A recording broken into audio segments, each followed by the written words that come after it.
The heavy glass doors of Seoul General burst open with a violence that made the security guards' hands fly to their holsters. They stopped mid-motion. It wasn't a rival gang or a crazed gunman. It was Taeyong Lee, the Ice Dragon of the South. He didn't walk, he stormed, a dark silhouette in a charcoal suit that cost more than the hospital's entire oncology wing.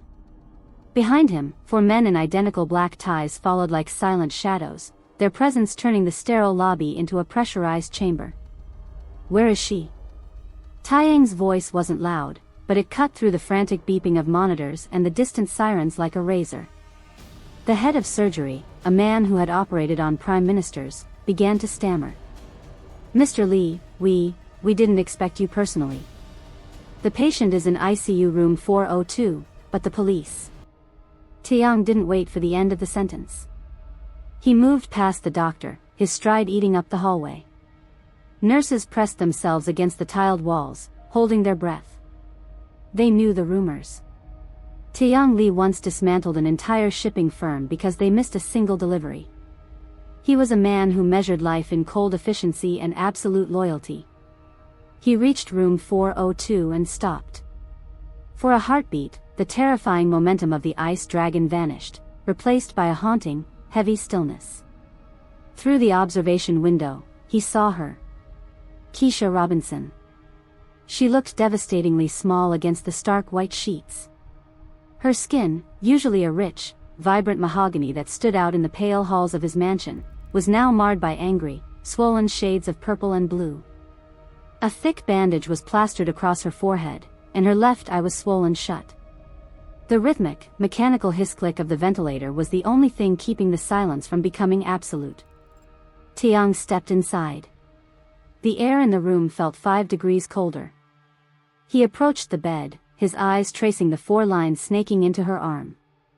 This was the woman who had spent 3 years in his home. She was the one who knew exactly how he liked his tea, bitter, no sugar, and the only one who never looked at the floor when he entered a room. His large, scarred hand reached out, hovering over the cold steel of the bed rail. As he looked at her shattered face, his knuckles turned white, the metal groaning under the sudden, immense pressure of his grip. "Who did this?" Taeyong whispered. The head nurse, trembling, stepped to the doorway. She was found in the alleyway 3 blocks from your estate, Mr. Lee."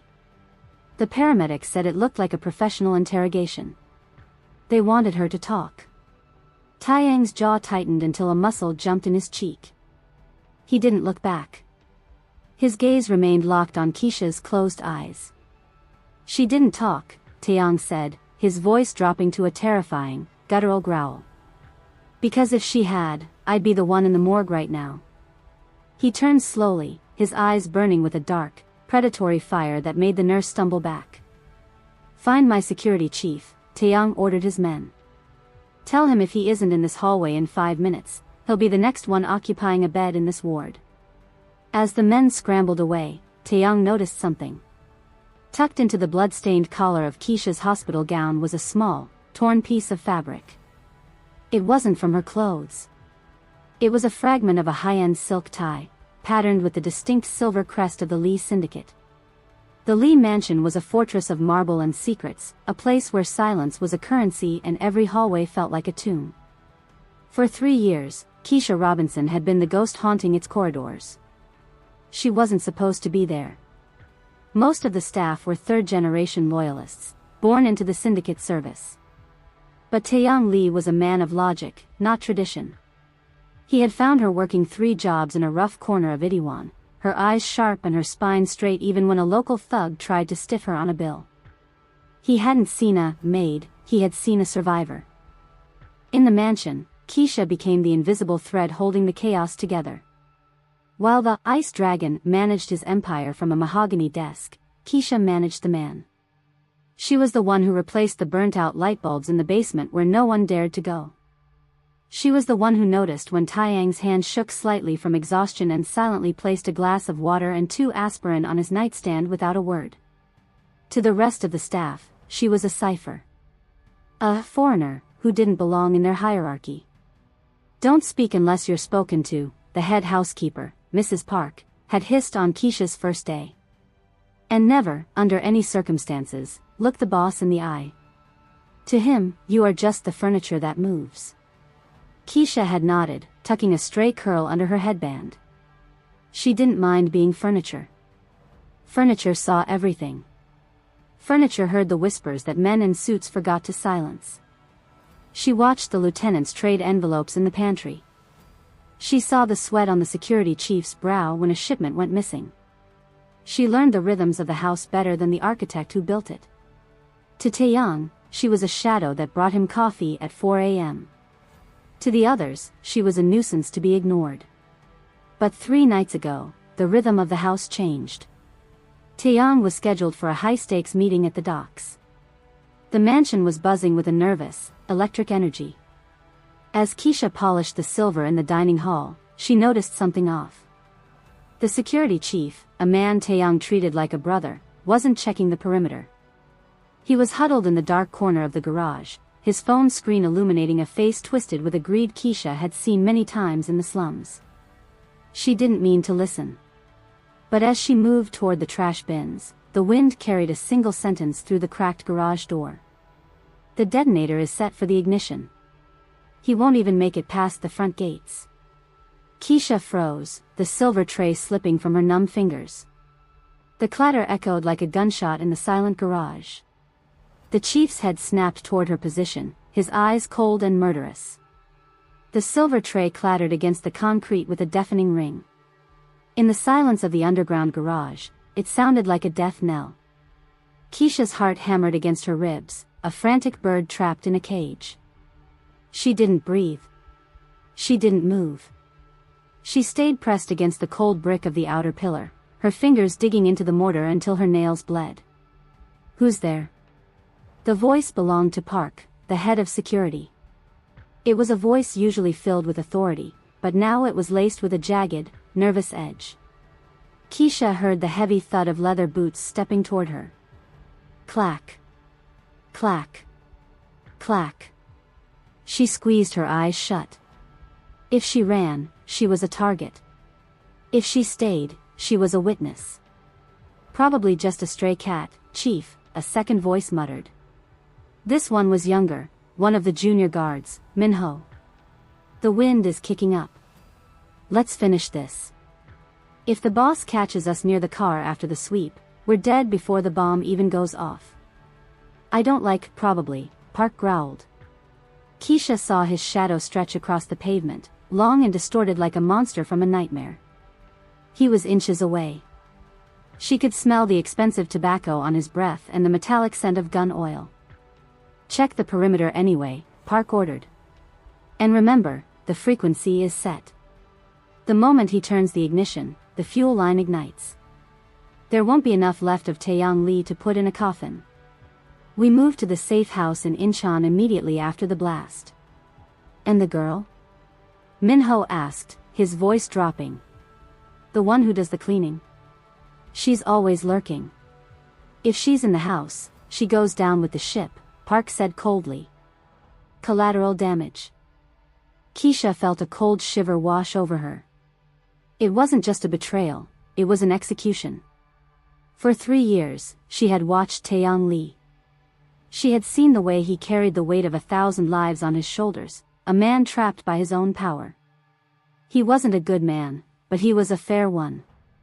He had given her a job when the rest of the city had slammed their doors in her face. She looked at the back of Taeyang's black sedan. A sleek, armored beast that was now a mobile tomb. The boots turned away. Park and Minho retreated toward the staff elevator, their whispers fading into the hum of the ventilation system. Kesha stood in the darkness, her hands shaking so hard she had to tuck them under her armpits. She had 2 choices. She could slip out the back gate, disappear into the crowded streets of Seoul, and never look back. Or she could walk into the lion's den and tell the ice dragon that his world was about to explode. She reached for the door handle to the main foyer, but stopped. Through the glass, she saw Taeyang Lee walking down the grand staircase, his car keys already in his hand. He was 60 seconds away from certain death. The grand staircase of the Lee mansion felt a mile long. Taeyang descended with his usual predatory grace, his mind already miles away on the dockside negotiations. He tossed his car keys into the air and caught them, a casual gesture that, to Kesha, looked like a man playing with a live grenade. "Mr. Lee." "Wait." The shout shattered the professional silence of the foyer. Taeyang stopped, one foot on the final step.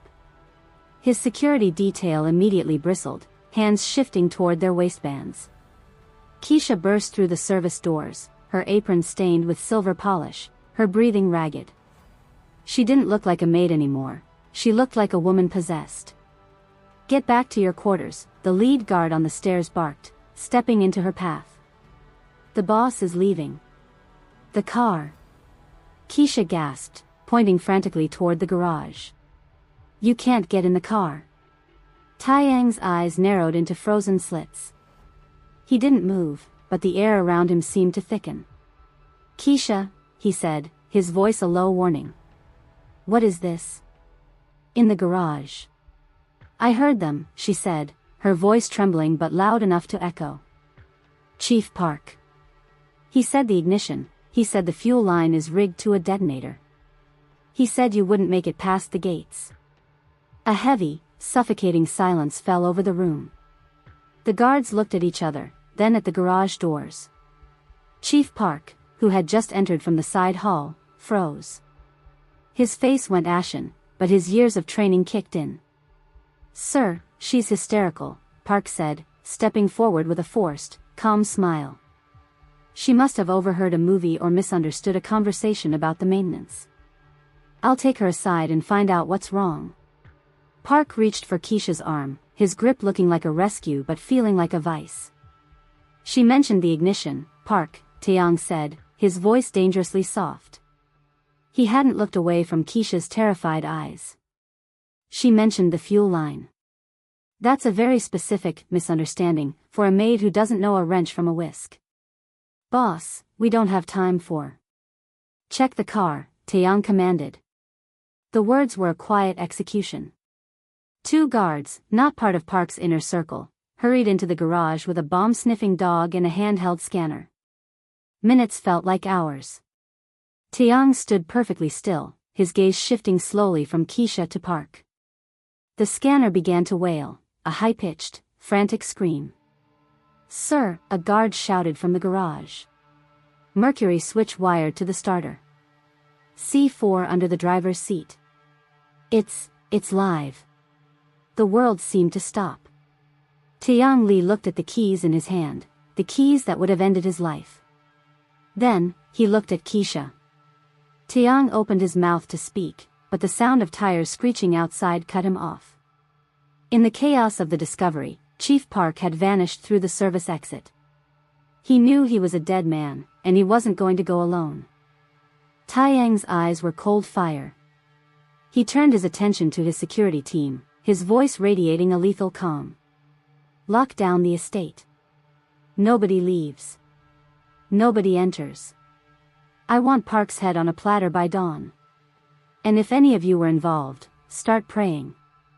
Kesha stood in the foyer, shaking. The adrenaline that had sustained her through the confrontation was fading, leaving her feeling hollowed out and fragile. "Go home, Kesha," Taeyang said, his voice uncharacteristically steady. "Take an armored car. Do not go to your apartment. Go to my safe house in Gangnam. You are a primary target now." She nodded, clutching her purse, but her instincts screamed at her. She felt like a beacon in her own home. She insisted on taking the subway, believing she could disappear faster in the anonymity of the crowd than in a luxury sedan that practically shouted, "Target," to anyone watching. It was a tactical error she would pay for in blood. She stepped off the train 2 stops early, the rain turning the Seoul streets into a blurred neon canvas. The air was thick, heavy with the scent of ozone and exhaust. She didn't notice the black sedan idling at the corner. She didn't notice the two men, their faces obscured by dark masks, stepping out of the gloom as she turned into the narrow alleyway behind her apartment building. She heard the crunch of boots on gravel a split second too late. "Where is the drive?" a voice grated behind her. It wasn't the chief's voice. It was a professional, a hired gun. Kesha spun around, eyes wide, her back hitting the damp brick wall. What drive? I don't have anything. You listened, the man growled, stepping into the dim light of a flickering street lamp. You know who else is on the payroll. We need that list. She had no idea what he was talking about. She had only heard the conversation about the car, but the realization hit her, the bomb was just the beginning. The betrayal within the syndicate was deeper, wider, and far more dangerous than she had imagined. The first punch caught her in the ribs, driving the air from her lungs. She crumpled, the asphalt cold and slick against her cheek. They didn't want answers, they wanted absolute silence. They rained down blows, a brutal, rhythmic violence, demanding a confession for a secret she didn't even possess. She curled into a ball, shielding her head, the world spinning into a kaleidoscope of pain. She's done, one of them spat. Let the street clean her up. The sound of their footsteps faded into the steady hum of city traffic. Kesha lay there, the rain mixing with the blood on her skin, her vision dimming to a single, fading pinprick of light. The flashing lights of an ambulance rounded the corner, their sirens cutting through the night like a scream. As the doors opened and medics rushed toward her, the last thing she saw was the black sedan speeding away, its license plate wiped clean of mud, and a single, gloved hand tossing a burner phone into the gutter. The air in the hospital hallway was thick with a tension so sharp it felt like it could draw blood. Taeyang stood by the window, his reflection in the glass looking more like a specter than a man. Behind him, his remaining inner circle stood in a rigid line, their eyes fixed on the floor. She was found in an alley, Taeyang said, his voice a low, dangerous vibration. Beaten like a dog because she did your jobs for you. You were supposed to protect this house. Instead, a woman who cleans my floors had to save my life. He turned slowly, his gaze landing on his security chief, a man named Han who had replaced the Trader Park only hours ago. Tell me, Han. How did they find her so fast? How did they know she was the one who spoke? Han swallowed hard, the sound audible in the silent corridor. Sir, we are checking the logs. But, there's a discrepancy. The GPS on the armored car you assigned her shows it never left the garage. She must have taken the subway. Taeyang's fist slammed into the wall, cracking the plaster. She took the subway because she didn't trust us. And she was right. He paced the small room, his mind working like a high-speed processor. He realized the attack on Kesha wasn't just about revenge. They had asked her for a list. If they thought she had information, it meant the conspiracy wasn't limited to a single bomb. Bring me the mansion's internal server, Taeyang commanded. I want the private comms of every high-ranking member of this organization from the last 72 hours. And I want the footage from the alleyway where she was found. Sir, that's a violation of. Taeyang was across the room in a flash, his hand gripping Han's collar, lifting him nearly off his feet. There is no violation anymore. There is only loyalty or death. Someone sold her out. Someone told them she was the witness. He looked back through the ICU window at Kesha. Her face was a map of trauma, a testament to a bravery she should never have had to show. He realized then that the list wasn't digital. It was what she had heard. She was a walking record of their treason. I want the names of the 5 people who had access to my travel schedule that night, Taeyang whispered, his voice dropping to a lethal chill. Han pulled a tablet from his pocket, his hands shaking as he scrolled. The schedule was encrypted, boss.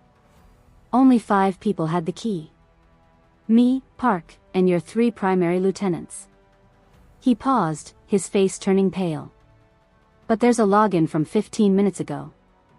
Someone just accessed the hospital's security feed from a remote location. The air in the sterile corridor turned to ice. Taeyang stared at the tablet in Han's shaking hands. The login wasn't from a rival syndicate's headquarters or a dark web proxy. It was coming from the penthouse of the Lee corporate tower. His own headquarters. Trace the terminal, Taeyang commanded, his voice a low, lethal rasp. I'm trying, sir, but it's shielded behind a level 4 encryption, Han muttered, his fingers flying across the screen. Whoever is watching that hospital feed right now, they aren't just an amateur. They're using my own administrative codes. Taeyang looked through the glass at Kesha.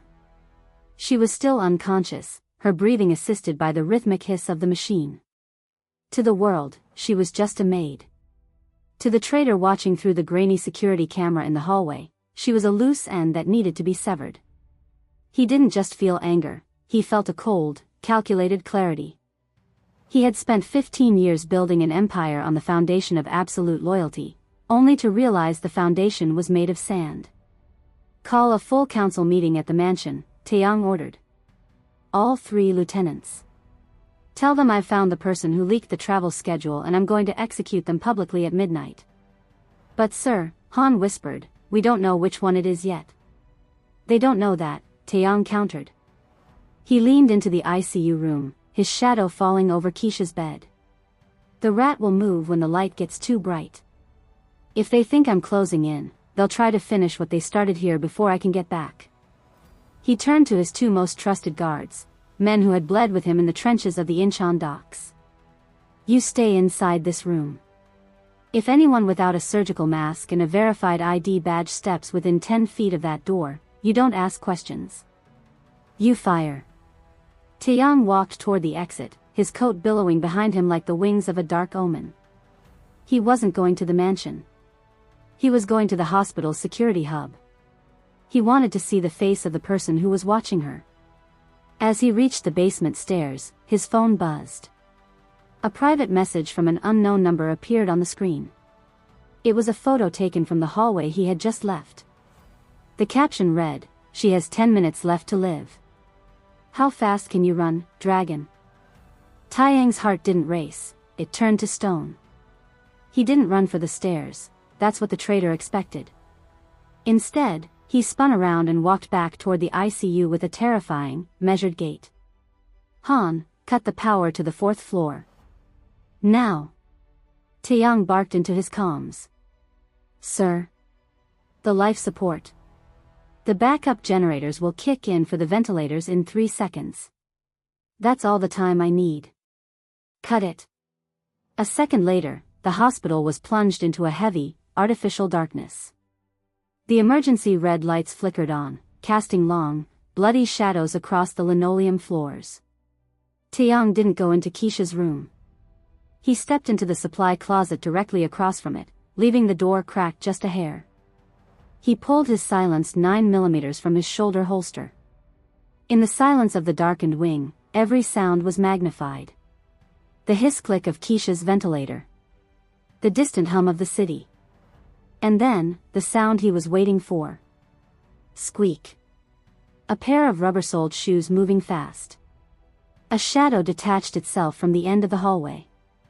The figure was dressed in a doctor's white coat, but they moved with the predatory hunch of a killer, not a healer.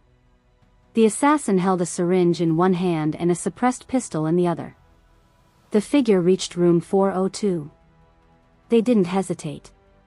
They stepped inside, heading straight for the 4-line that fed into Kesha's arm.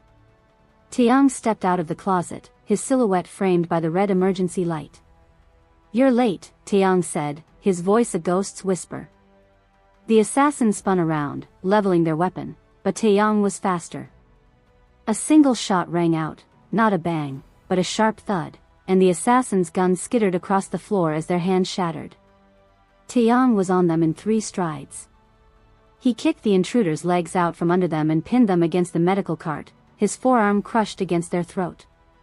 He reached up and ripped the surgical mask away. His breath hitched. It wasn't one of the lieutenants. It was the young guard, Minho, the one who had been with the traitor parked in the garage. Where is the chief? Taeyang hissed, pressing the barrel of his gun into the boy's temple. He's at the tower, Minho wheezed, his eyes bulging.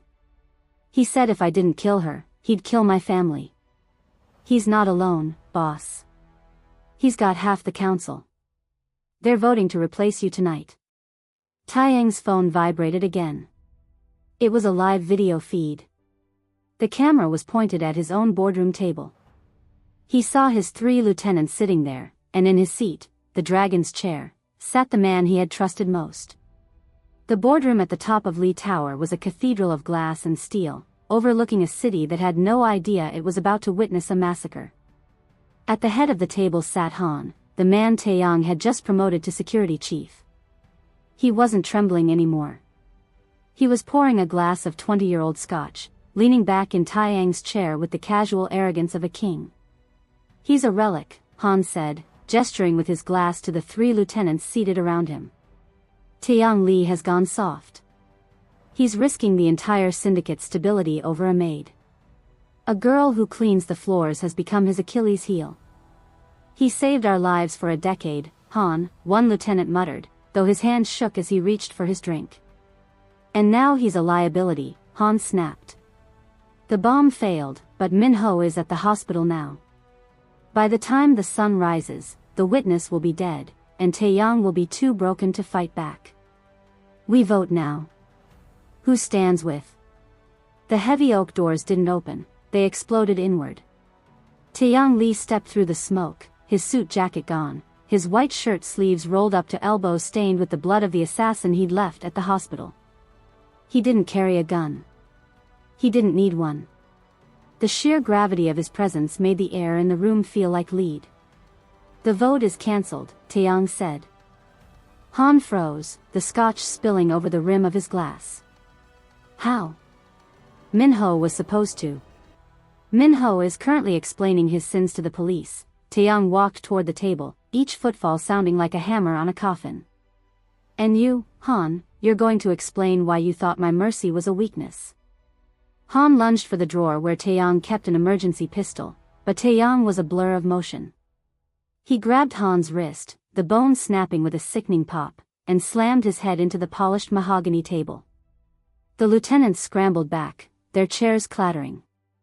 "I built this," Taeyang roared, his voice shaking the windows. "I fed your families. I buried your enemies. And you thought you could touch the one person in this world who asked for nothing from me? The one person who saved me while you were sharpening your knives?" He dragged Han toward the floor-to-ceiling window, the traitor gasping for air. Taeyang's eyes weren't just angry, they were the eyes of a man who had looked into the abyss and realized he no longer feared it. Taeyang pressed Han's face against the glass, overlooking the 50-story drop. "You wanted my chair, Han. You wanted my empire." He leaned in close, whispering into the man's ear. "But you forgot the most important rule of the dragon. I don't protect my empire. I protect my own. And she is mine." Behind them, the elevator dinged. A team of internal affairs officers stepped out, the only people in the city Taeyang knew Han couldn't bribe. The morning sun bled through the hospital blinds, casting golden stripes across the room. The sterile scent of antiseptic was still there, but the oppressive weight of the previous night had lifted. Taeyang Lee sat in a simple plastic chair by the bed. He hadn't slept. His suit was wrinkled, and his knuckles were bruised, but his eyes were clear. He was watching the heart monitor when Kesha's fingers finally twitched. Her eyes fluttered open, squinting against the light. She groaned, her hand instinctively moving toward the bandages on her head. "Don't," Taeyang said softly. His voice, usually a weapon of intimidation, was uncharacteristically gentle. Kesha's gaze drifted toward him. For a moment, fear flickered in her eyes, the memory of the alleyway, the shadows, the pain. But as she processed Taeyang's presence, she relaxed. "Mr. Lee, the car. The car is gone, Kesha. And so are the men who rigged it," Taeyang told her. He leaned forward, resting his elbows on his knees. "You saved my life. And you nearly lost yours because my house wasn't as clean as you kept it." Kesha tried to sit up, but he placed a hand on the bed rail to steady her. "I have to get back," she whispered. "The laundry, the silver." "No," Taeyang said, his tone firm. "You are never picking up a piece of silver in that house again. You are never cleaning another floor." Kesha looked at him, confused. "Am I fired?" Taeyang actually smiled, a rare, brief flash of humanity that transformed his face. "Hardly. I've spent my life surrounded by people who swore loyalty for a paycheck or a title. You gave it for nothing. That makes you the most dangerous person in my organization, Kesha. Because you're the only one I can trust. He stood up, looking out the window at the city he still commanded, though the way he saw it had changed. I've set up a trust in your name, he continued. Your medical bills are paid. Your education, your housing, your family's safety, it's all handled. You are no longer my maid. From this moment on, you are under the dragon's protection. To touch you is to touch me. Outside the room, the hospital hallway was lined with Taeyang's new, vetted guards. They didn't stand with their backs to the door this time. They stood facing out, shields against a world that would never overlook the woman in room 402 again. Kesha looked at her scarred hands, then back at the man who had been a ghost to her for 3 years. She realized she wasn't just a survivor anymore. She was the conscience of an empire. Why? She asked. Taeyang reached the door but paused, looking back one last time. Because for 3 years, you saw the man, not the boss. It's time I started acting like one. The woman the world ignored had become the foundation of the Li Empire. And as long as Taeyang Li breathed, no one would ever make the mistake of calling her just a maid again. A syndicate is only as strong as its smallest act of grace. Who will you look out for today? Share your act of kindness in the comments, and let's start a ripple. Here at Velvet Syndicate Stories, we trade in the currency of truth and the art of the untold. If you value stories with depth and shadow, hit that like button and subscribe to the Syndicate. Your seat is waiting for the next one.